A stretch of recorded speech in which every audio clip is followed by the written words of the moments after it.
I've had a lot of letdowns in my life. The time my cousin took home a throwing star that we found at the school that I thought we would both share. I never saw it again once he took it home. There was a letdown the time me and Boyd went to the train tracks. I can't talk about that yet. Got a few more years before I can legally talk about that one. I was let down every time I thought I was going to go on a date with Amy Covey and never did. Like I said, I've had a lot of letdowns in my life, and one of those top 5 letdowns had to be, I believe, around 1987 with the release of Masters of the Universe, the live-action film. I can remember picking up a Starlog magazine and looking in there and seeing that they were making a Masters of the Universe live-action movie, and I was really excited. I wasn't excited as I would have been a few years ago. To me, this movie was a little late coming. If this movie was released in 84, 85, I would have been there camping out overnight. But by 1987, I think a lot of us that at least started with He-Man in 83, 84, by 87, we were really getting out of it, or at least most of us was, and it seemed a little too late. But just that kid part of me was, I was a lot older then, was getting into my teens more, doing teen stuff, but that child part of my heart was there for He-Man, and I was like, okay, I've got to check this out. It's that live action movie of He-Man. And I can remember reading through and seeing that the guy from Rocky's going to play He-Man. And I was like, that's pretty cool. Not Stallone. Stallone would have been a good He-Man, but I'm talking about Dolph Lundgren. I was like, that's going to be a good He-Man right there. I could see that. I remember thinking, it doesn't really sound like He-Man, but maybe they'll work on that and get it right. I remember the name of the guy that plays Skeletor, which I've drawn a blank now. I don't know why. Can't remember his name. You'll let me know in the comments. As soon as I turned his camera off, I'll be like, oh yeah, that's who it was. But I remember I didn't know who that was, and I was like, okay, we'll give him a shot and see. And I can remember hearing a little bit about this movie coming out. It's probably 86 maybe when I heard about it in Starlog or something. But I remember hearing about this movie, hearing little pieces here and there, probably thanks to Starlog and just talking to friends.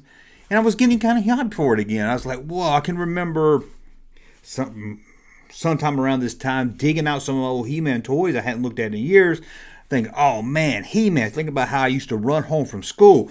Luckily, I had a school by my house, so I used to walk to school, and school got out at 2:45, and He-Man started at 3 o'clock. And I would run home to make sure. It only took me like 5 minutes to walk home. Not even that long. It took me maybe 2-3 minutes to walk home. But I want to make sure I got home, got my drink, got me a Yoo-Hoo or whatever I was going to drink, got in front of the TV to watch He-Man, the cartoon. I loved He-Man. Now, I know a lot of people call it Masters of the Universe. I always just call it He-Man, but I guess technically the cartoon is He-Man, Masters of the Universe. So I started getting really back into He-Man, or just remembering how much I loved it, looking at my old figures and everything. And then I started hearing things about the movie. And one thing I remember first hearing was, set on Earth. That didn't feel right to me. That did not feel right to me at all. I was like, this is He-Man. It should be set on his planet. And I said, well, maybe they're going to link it into his mom, because we know from the cartoon his mom was from Earth, so maybe it's linked in that way. So I started to accept it. And then I heard some people telling me that maybe it was based on the comic book and not the cartoon. And I was like, what? The comic book that comes with the figures? And they're like, no, well, I don't know who made it, DC or whoever made the comics. And I was like, I never read the comics, so I didn't really care. And then somebody said, no, it's like their own spin on He-Man, and that kind of threw me off.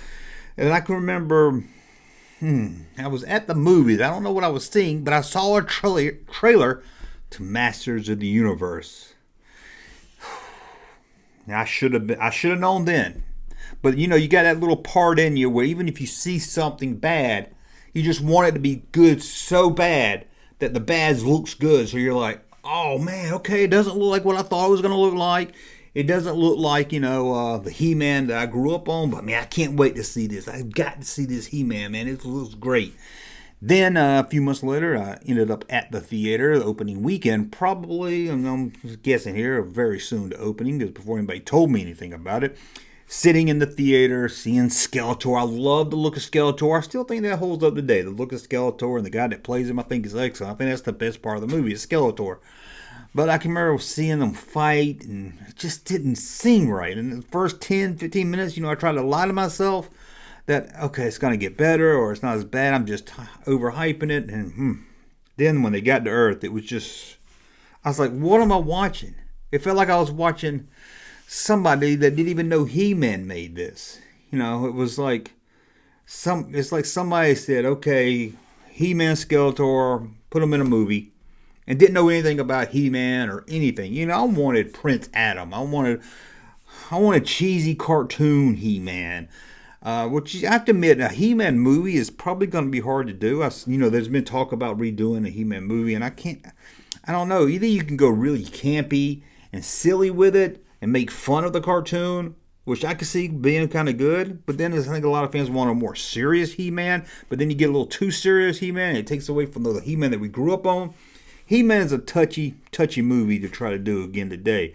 You got to walk that line of giving kids giving us what we want is what we remember as a kid, but yet giving us something new that appeals to more an older side also. So it's going to be hard to do. But I can remember sitting in that theater. Courtney Cox. Anyway, never liked Courtney Cox. Even when she was on Family Ties, didn't like her in there, didn't like her in Ace Ventura, really didn't like her on Friends, but I just never been a Courtney Cox fan. I didn't even like her when she was dancing around with Bruce Springsteen, but that's a whole nother story right there. But I can remember being so let down that there were no He-Man people in this movie. I mean, there was He-Man, Skeletor, Evil Lyn, and I think Men-at-Arms. And there was a girl in there. Was she Teela? I guess she was Teela. She didn't look anything like Teela. And where's Orko? I was like, how can you do He-Man without Orko? And there was no Battle Cat. Where was Battle Cat and Cringer? I just could not believe that they would bring in new characters. I was like, why new characters? They had a fake guy that was like a fake Orak. There was a fake Orko. It's just, you guys know how it is. I was so let down after I saw this movie. I remember getting back home, boxing up my stuff, the He-Man stuff I had back out. And it's like, and then I forgot about He-Man for years. I didn't even want to think about it. I didn't even want to watch the cartoon. I was like, He-Man's over. I can't believe they did this to He-Man. It was rough. It was rough, guys. I'm not gonna lie to you. It was rough. It was a couple of it was a rough couple of months. Let's just say that. Then I never saw it again. It would come on TV sometime. I get little clips of it turning around, channel surfing, like good. It's still on. I'm turning it, and then I guess it's been a few years now. My son got into watching the He-Man cartoon and playing with my old toys. I got He-Man for him to watch, and I didn't remember, it was on my list, a holiday special, Kiss Meets the Phantom of the Park, and the live-action He-Man movie. Them were like the three things you stayed away from. And I watched it with him, and yeah, it's nothing like He-Man that I grew up on, and it's stupid, and it's cheesy, but it's something stupid fun about it now, watching it. It's horrible. I'm not going to say it's a great movie or anything. It's just, it was fun to watch. My son really enjoyed it, which was odd. I didn't think he would. And like I said, it's campy and it's stupid, but I can appreciate it for how goofy and stupid it is. I do wish we got a better live-action movie. I do wish they did one around 84, where I've been really excited for it. I don't know why they waited till the line was dead before they even made a movie about it. But I don't know. I just really wanted to talk about the He-Man movie, and I want to see what you guys thought about it. What do you think about it now? But what did you think about it then when it came out? Were you excited, or were you like me? Were like, oh, He-Man, that's a little late now. And then you saw it, and you was like, what? What is this? This ain't He-Man. But I don't know. Anyway, that's my story of the Masters Universe release, and I'm curious what you guys think. Again, like I said, if you liked it or if you hated it or whatever. Well, that's it. Don't forget to come back at 5 o'clock where we're going to look at the prototype alien figure and its links to Star Wars. And then another video tonight at 8, but I'm not sure what that's going to be yet. So don't forget 3 videos Monday through Friday, noon, 5, and 8, and weekends are random. I always say I'm going to take Saturday off and then I end up making a video. I'm going to take Sunday off and then I end up making a video. I've done that the last couple of weeks in a row. Just addicted to making videos, I guess. Anyway, I want to thank you. Thumb up on you like my content. Subscribe to the channel, and we'll talk again soon. Hey, Junkman channel popping though.